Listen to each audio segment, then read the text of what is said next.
The murder of Jim Pollin occurred on September 11, 2009. Activist James Pollin and businessman Michael Foss were each shot by the same killer, at separate locations. Pollin was killed while protesting abortion in front of Owasso High School in Owasso, Michigan, evidently the first time someone had been murdered while doing so. Police arrested Harlan James Drake and charged him with both crimes. Drake was later convicted of 2 counts of first-degree murder, and was subsequently sentenced to 2 life sentences.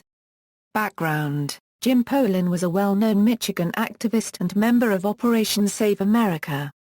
An elderly man dependent on an oxygen tank to breathe, he had been protesting abortion since 1988.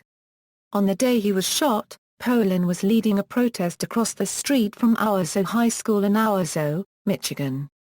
Shooting and arrest: during the protest, Pollin was shot at 7:20 a.m. EDT by a gunman in a passing vehicle.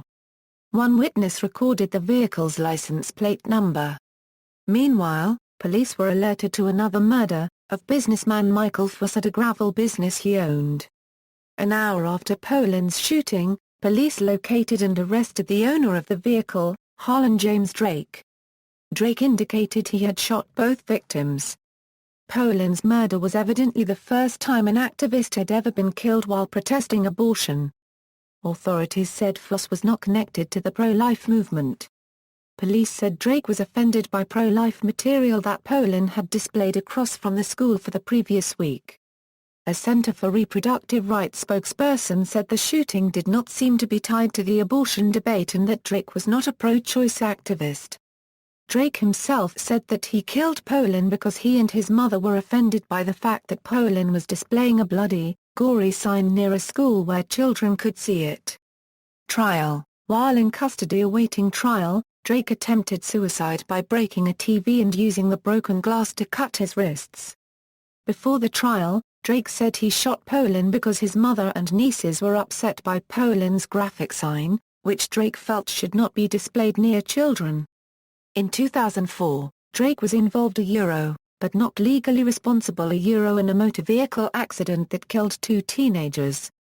Drake's attorney, Robert Ashley, argued that Drake suffered from depression stemming from the crash and was therefore mentally incompetent at the time of the murders. On September 30, 2009, Drake was deemed incompetent to stand trial and was remanded into the custody of the Michigan Department of Mental Health. Drake was later declared fit to stand trial. Drake testified about how he committed the murder, and even cracked jokes during his testimony. His testimony proved to be very damaging to his case. On March 11, 2010, the jury returned a verdict of guilty on both counts of first-degree murder.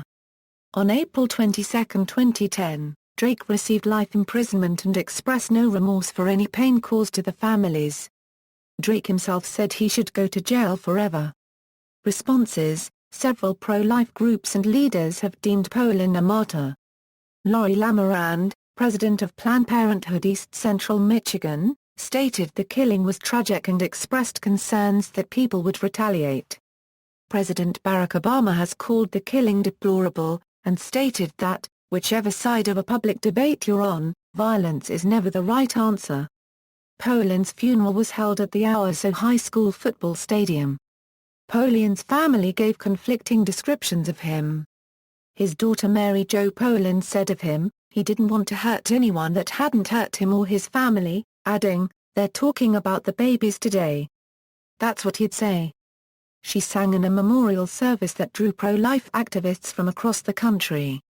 His estranged son Dr. James M. Pollin wrote, "It will be impossible for some to believe, but my dad really didn't care about abortion, sick. He did this to stalk, harass, terrorize, scream at, threaten, frighten, and verbally abuse women.